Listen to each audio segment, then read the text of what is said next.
Mon père qui avait un atelier de boutonnière. My father ran a workshop which made buttons, and one day he was visited by a Frenchman who told him that he had just become the manager of his workshop.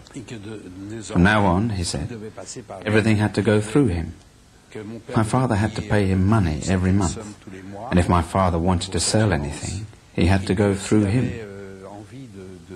Nothing belonged to my father anymore.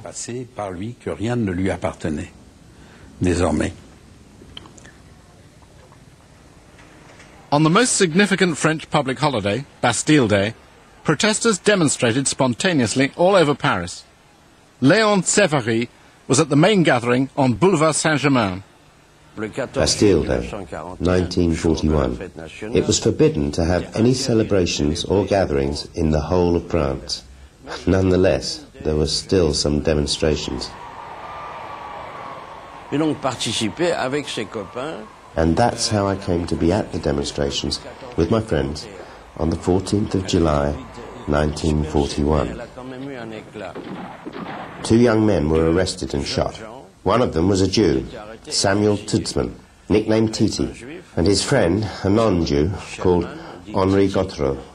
I believe Titi was 19 years old, and Gautreau around 21 or 22. French communists who had previously felt aloof from what they saw as a capitalists' war began to strengthen the resistance movement once the Soviet Union was invaded. Gilbert Brousselin was a member of the Communist Party. On the 20th of August 1941, he received orders, prompted by the death of Titi, from his section chief, Colonel Fabien. We were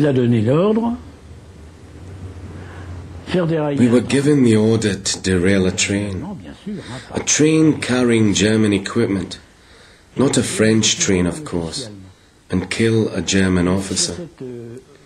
And when I heard this was the order to kill a German officer, I told my comrades, and they were all very reluctant, because to go and do something like that, to kill a man, even a German officer is still a man. Exécuter un homme, parce qu'un officier allemand, c'était quand même un homme, n'est-ce pas? Despite his misgivings, Gilbert went to meet Fabien at the Barbe metro station on August the 21st. They met at the stairs leading into the station where passengers were boarding the trains. Il m'a montré un officier allemand, un bel officier de marine qui descendait l'escalier. He pointed out a German officer to me, a good-looking naval officer who was coming down the stairs. There, he's the one who'll pay, he told me. Sur le quai, en attendant le métro. Et quand le métro est arrivé, and the German officer came down onto the platform and waited for the metro. When the metro arrived, just as the officer was getting into the first-class carriage, Fabien came up behind him and shot him twice in the back. The German officer collapsed. We spun around and ran off. This had a profound psychological effect in the Paris region. An action in an occupied country, demoralized, but still daring to attack the German army when it was at the height of its power. Although the killing of the officer raised spirits, the German response was ferocious. Hitler announced that all prisoners in France were now hostages, and that 100 should be selected, 50 to be shot if any other German soldiers were attacked in France. Yet for many people, this strengthened their resolve to fight fascism. On the 3rd of August 1941, Churchill set off for one of the most dramatic meetings of the war, where he, too, would emphasize his determination to fight for a free and democratic world.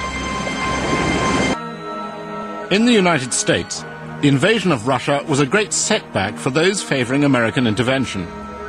Aid to Great Britain was one thing, aid to communist Russia quite another. Yet this was the moment when Britain needed American help more than ever. On the 14th of August 1941, in one of the best-kept secrets of the war, Churchill and Roosevelt met on board HMS Duke of York off the coast of Newfoundland. The outcome was the Atlantic Charter, an Anglo-American agreement declaring a set of mutual ideals, including self-government for all nations, equal access to raw materials, and freedom from tyranny. For the British, the greatest benefit of the meeting was that it displayed Roosevelt's increasing commitment to the war and moved the United States one step closer to direct involvement. Ludovic Kennedy was on board the destroyer Tartar, part of the escort for Churchill's return journey. We took the Duke of York through the middle of a convoy so that Winston Churchill could actually see one of these convoys at sea in the middle of the Atlantic.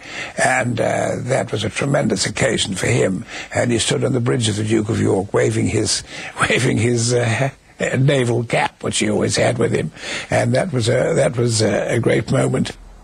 Ludovic Kennedy's father had been captain of the Rawalpindi, one of the first ships sunk by the Germans at the beginning of the war. Captain Kennedy and most of his crew were killed.